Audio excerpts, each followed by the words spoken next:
This message is for anyone who feels like they're struggling right now. You're overthinking it. I swear you're overthinking it. Allah plans everything down to the rizq of a bird or the rizq of an ant. Do you really think what's meant for you is just going to pass you by? No. Overthinking comes from doubt. But why do you doubt Allah subhanahu wa ta'ala when He literally tells you in the Qur'an, وَمَنْ يَتَّقِ اللَّهَ يَجْعَلْ لَهُ مَخْرَجًا وَيَرْزُقْهُ مِنْ حَيْثُ لَا يَحْتَسِبُ. And whoever fears Allah, He will make a way out for him and will provide for him from where he does not expect. And then He says in another ayah in the Qur'an, وَمَنْ يَتَوَكَّلْ عَلَى اللَّهِ فَهُوَ حَسْبُهُ. Whoever depends on Allah, then Allah is sufficient for him.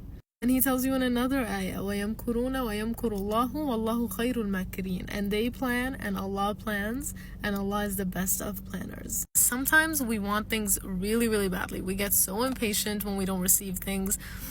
But as soon as you find something better than what you originally wanted, you start to realize that maybe I didn't want that first thing as much as I thought I did. Maybe my world wouldn't have collapsed if I didn't get this first thing.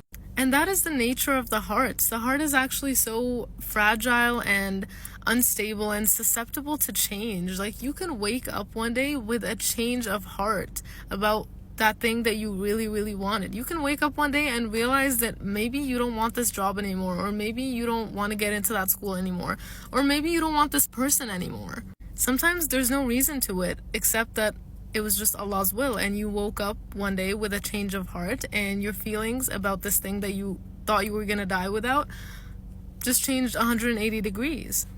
That is why in Arabic the heart is called al-qalb, which comes from the word yataqallab, which is a verb, which means that it is constantly turning.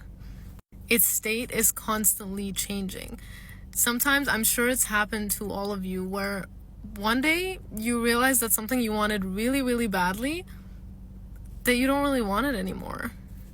The Prophet ﷺ used to make a dua and say, Ya muqallib al-qulub, thabbit qalbi ala dinak, which means, O turner of hearts, keep my heart steadfast on your deen. And this is the best of creation, making this dua. This is the Prophet ﷺ. Like, there's never going to be a better Muslim than him. And he was making this dua because he was scared that because of the nature of our hearts, he would one day not be as good of a Muslim as he is. That's just how our hearts are. One day you can, la qaddar Allah, wake up and feel like you don't have that connection with Allah subhanahu wa ta'ala anymore. And that's why the Prophet used to make that dua, because that's the nature of the heart.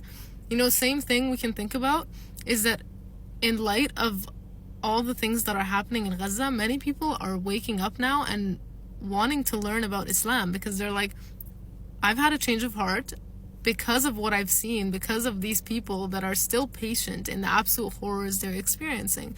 And I want to learn about this religion. So don't ever think that because you don't get one thing you wanted, that you won't be able to keep going. Allah only takes things away to give you better things. So whether those things are people, or whether those are materialistic, worldly attachments, whatever it may be, Allah will always replace with something better.